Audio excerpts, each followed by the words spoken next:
ಯಾರಿಗೂ ಗೊತ್ತಾಗಬಾರದು ಎನ್ನುವಂತಹ ಉದ್ದೇಶದಿಂದ ನಿಮ್ಮೇರನ್ನ ಕರೆದುಕೊಂಡು ನಾನೊಬ್ಬನೇ ಇಲ್ಲಿಗೆ ಬಂದೆ. ಆ ಕಡೆಯಲ್ಲಿ ಬಾಗಿಲನ್ನು ಬಂಧಿಸಿದ್ದೇನೆ, ಚಿಲಕವನ್ನು ಹಾಕಿದ್ದೇನೆ. ಯಾಕೆ ಹೊರಗಿನವರು ಮತ್ತೆ ಒಳಗೆ ಬರಬಾರದು, ಒಳಗಿನವರು ನಾವು 3 ಮಂದಿ. ಆದ ಕಾರಣ ಈ ಅಂತರಂಗ ಭವನದಲ್ಲಿ ನಿಮ್ಮಲ್ಲಿ ಒಂದು ಮಾತನ್ನೇ ಹೇಳಬೇಕು ಅಂತಿದೆ. ಅಮಾತ್ಯ, ಈ ಲೋಕದಲ್ಲಿ 2 ವರ್ಗ ಉಂಟು. ಯಾವುದು? ಒಬ್ಬ ಬಡವ, ಮತ್ತೊಬ್ಬ ಶ್ರೀಮಂತ.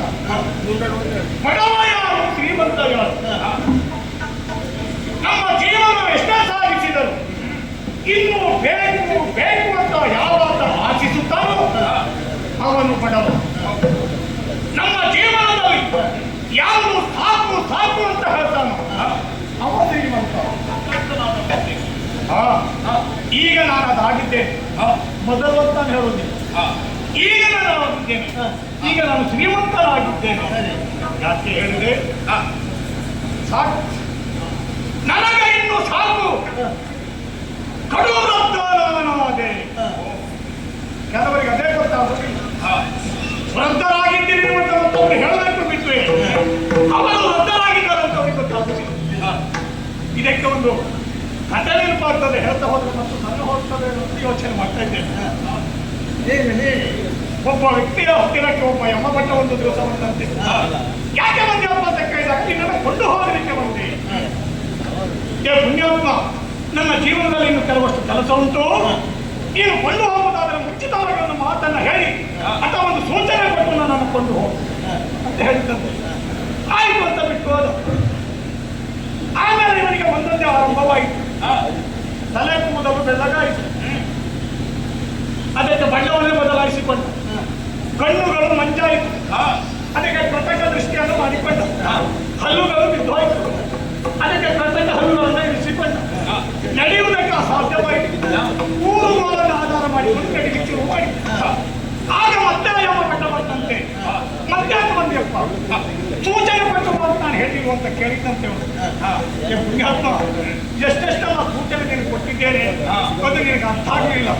ನಾನು ಯಾವ ಸೂಚನೆ ಕೊಟ್ಟು ಅದಕ್ಕೆಲ್ಲ ಕೃತಕವಾಗಿ ನೀನು ನಿರ್ಮಿಸಿಕೊಂಡು ಮುಂದಕ್ಕುತ್ತಾ ಇದ್ದೀನಿ, ಇನ್ನೂ ಬಿಡ್ಲಿಕ್ಕೆ ಆಗುವುದಿಲ್ಲ ಅಂತ ಭಾಷೆಯನ್ನು ಹಾಕಿ ಹಾಗೆಯೇ ನನಗಂತೂ ಗೊತ್ತಾಗಿದೆ, ನಾನು ವೃದ್ಧನಾದೆ.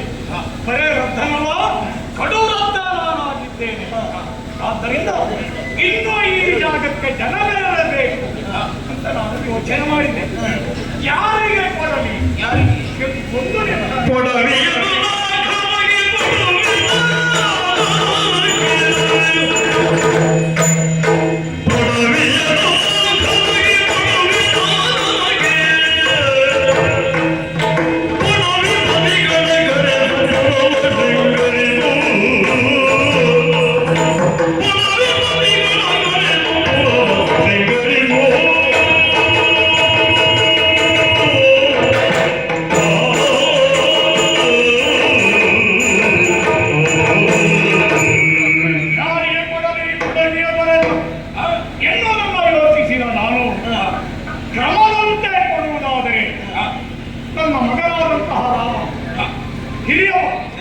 ಅವನಿಗೆ ಕೊಡಬೇಕು. ಅದನ್ನು ನಾನು ಸ್ವಲ್ಪ ಯೋಚಿಸಬೇಕು. ಮಾತುಕಟ್ಟ ಪ್ರಕಾರ ನನ್ನ ಮಗನಾದಂಥ ಭರತನಿಗೆ ಕೊಡಬೇಕು.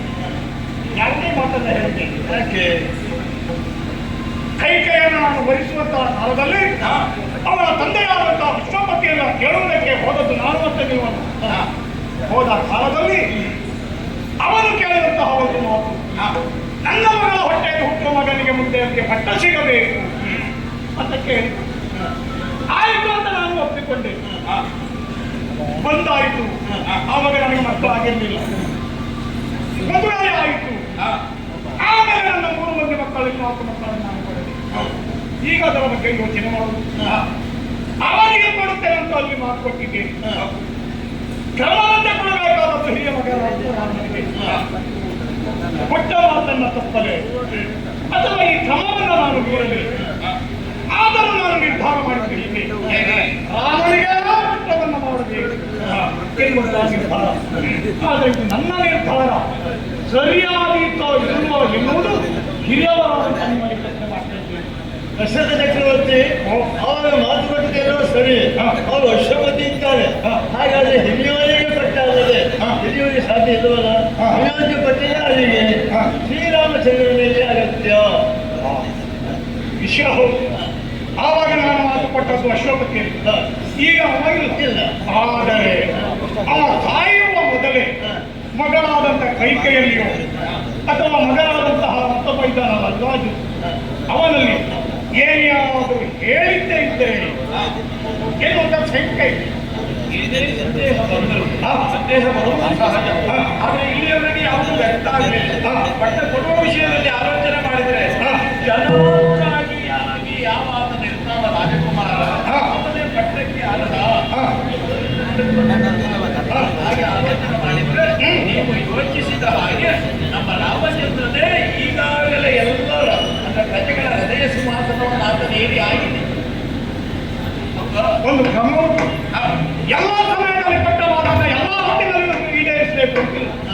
ಯಾವ ಸಂದರ್ಭದಲ್ಲಿ ರತಿಕೆಯ ಸಮಯದಲ್ಲಿ, ಮದುವೆಯಾಗುವ ಸಮಯದಲ್ಲಿ, ಪ್ರಾಣೋತ್ತರ ಕಾಲದಲ್ಲಿ ಪಟ್ಟಂತ ಮಾತನ್ನು ನಡೆಸಲೇಬೇಕು ಅಂತ ಏನಿಲ್ಲ ಎನ್ನುವಂಥ ಒಂದು ಶಾಸ್ತ್ರ.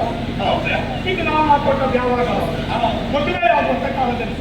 ಹಾಗಾದರೆ ರಾಮನಿಗೆ ಪಟ್ಟ ಕಟ್ಟುವುದು ಸರಿ ಅನ್ನೋದು ನಿಮ್ಮೆಲ್ಲವರ ನಿರ್ಧಾರ. ಆದ್ರೆ ಒಂದು ಕೆಲಸ, ಇದರ ಸಮಯ ಕಳೆಯಲಿಕ್ಕಿಲ್ಲ, ಆದಷ್ಟು ಬೇಗ ಮುಗಿಸಬೇಕು. ಆದ್ದರಿಂದ ಒಂದು ಮುಹೂರ್ತ ಬೇಕಲ್ಲ. ಮುಹೂರ್ತ ನಾನು ಕಂಡುಕೊಂಡಿದ್ದೇನೆ.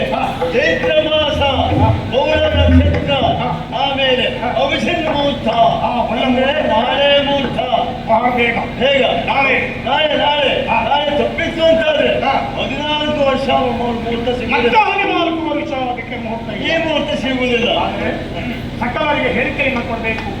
ಇದ್ದದ್ದು ಇವತ್ತೊಂದು ರಾತ್ರಿ ಪುರಾಣ ಶೃಂಗಾರ ಆಗಬೇಕು. ಇದಕ್ಕೆಲ್ಲ ವ್ಯವಸ್ಥೆ ಮಾಡೋರು ಯಾರು? ಪ್ರಭು, ಆ ಕುರಿತಾಗಿ ನೀವು ಕಿಂಚಿತ್ತು ಆಲೋಚಿಸುವ ಅಗತ್ಯವೇ ಇಲ್ಲ. ಯಾರು ಸಾಮಂತರಿಗೂ ಭಟ್ಯಾತಿ ಗಣ್ಯರಿಗೂ ಯಾವ್ಯಾವ ರಾಜ್ಯಕ್ಕೆ ಯಾರಿಗೆಲ್ಲ ಕರೆಯನ್ನು ಕಳುಹಬೇಕು ಅದಕ್ಕೆಲ್ಲ ವೇಗವಾಗಿ ಚಲಿಸುವಂತಹ ಸಂಚಾರವನ್ನು ಮಾಡುವಂತಹ ನೂತನ ಮುಖೇನವಾಗಿ ಲೇಖನವನ್ನು ಕಳುಹಿಕೊಟ್ಟು ಎಲ್ಲರನ್ನು ಕರೆಸಿಕೊಳ್ಳುವಂತಹ ಕಾರ್ಯದಲ್ಲಿ ನಾನು ಮುಂದಾಗುತ್ತೇನೆ. ನೀವು ಸೂಚಿಸಿದ್ರಾಯಿತು. ಮತ್ತೆ ಪುರಾಣ ಶೃಂಗಾರ ಬೆಳಗಾಗುವುದರೊಳಗೆ ಸಕಲ ಶೃಂಗಾರ ಸಿದ್ಧತೆಯಾಗಿರ್ತದೆ. ಅಷ್ಟೊಂದು